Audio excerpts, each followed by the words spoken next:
Welcome to the Word Room. I'm so glad you're here. We are going chapter by chapter through the entire Bible, breaking down a summary of the chapter, some key takeaways, and what it tells us about God. This is Genesis chapter 15, the first official covenant made with Abraham. You don't want to miss it. Stick around to the end to see what it tells us about God. Let's go.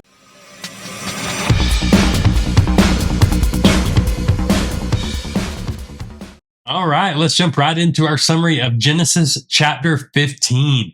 So in this chapter, after the events of Genesis 14 and the big war that Abram got involved in, God ends up speaking to Abram and says that he was Abram's shield and exceeding great reward. There's so much in that one statement. I highly encourage you to study that statement out. But ultimately, God was with him and God was taking care of him. Abram asks God in this conversation what he's going to give him because he has no child, and his only heir is a servant that he has from Damascus.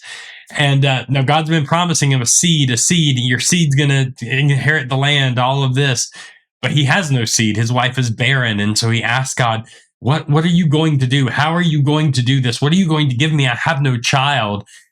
Really questioning what is your plan? You keep making this promise, but what is your plan? So the Lord promised Abram that he's going to have a child of his own, and he's going to have many descendants, so that the heir wouldn't be his servant. Abram believed that, and that belief, according to the Bible, according to this chapter, says it was counted to him as righteousness. That it wasn't Abram's actions. It wasn't what made Abram righteous, wasn't him being a good person. It was his belief. It was the belief, his faith and trust in what God said. It was counted to Abram as righteousness. God then makes a direct covenant with Abram. So he actually engages in a covenant ceremony with Abram. He comes down to engage in this ceremony. Very, very important. And then finally, God told Abram his descendants would be enslaved, but would then return to the land of Canaan. Now, some key takeaways from this chapter. So first of all, Abram believed God, but asked questions because of his lack of understanding. And God's not afraid of our questions. And I think that's super important that Abram believed God. He's the father of our faith, right? He trusted God. He believed God to the point that it was counted to him as righteousness. And yet he still had questions, and he asked questions. Sometimes we get to the place where we have questions. We don't understand what God's doing. We don't understand how he's doing it. We trust him, but we just don't understand. And we think we're afraid, almost afraid to ask God questions. Truth is never afraid of scrutiny. God's not afraid of our questions. So don't be afraid to ask questions. It's okay. It's not doubt to question God. If your heart is, God, I trust you, and whatever you do, I'm 100%. I trust you. I just don't understand how you're doing it. That's fine. It's okay. You haven't lost your faith because you ask questions. Questions are not bad. So that's very, very important that Abram trusted God and he believed God, but he still asked questions because of his lack of understanding. Number two, God establishes a principle that faith is the path to righteousness. While the old covenant would be a covenant of works, we get down to Moses, and by the time we get into Exodus and things, we get into Moses, and Moses, the covenant God makes with him, the old covenant with the nation of Israel, is a covenant of works. But the foundation for salvation by faith is laid in this chapter. That ultimately God's better plan, his ultimate goal, is for you to believe and have faith, and that would be the path to righteousness, that it would be righteousness imputed to you by your faith. So that foundation is laid right here early on in the book of Genesis. Then, number three, God foretells of the coming of a 400-year slavery in Egypt, but that after 400 years, God would judge Egypt, and Abram's seed would come out with great substance, that they would come out of that 400-year time period, and they would come out with substance, with wealth, with everything they need. They actually come out with all the wealth of Egypt, which we'll see when we get to the book of Exodus. But I think the key takeaway here is that God knows the coming trouble. He knows that there is a 400-year of slavery coming. And yet he's saying, I'm still faithful to my promise, even though troubles are coming.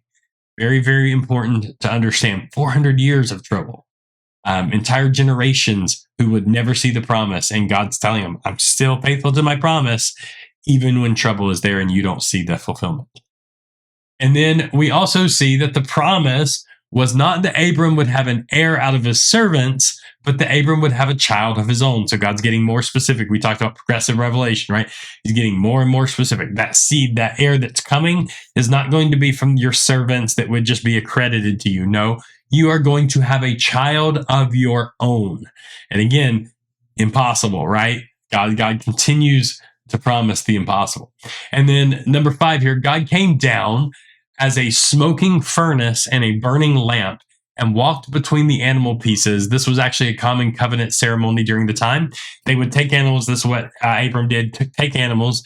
They would cut them in half as a sacrifice, and they would make a path. And what would happen is they'd dig a little trench, and then they would lay the pieces. This is a little graphic, but they would lay the pieces of the animals, and the blood from the animals would flow into this path.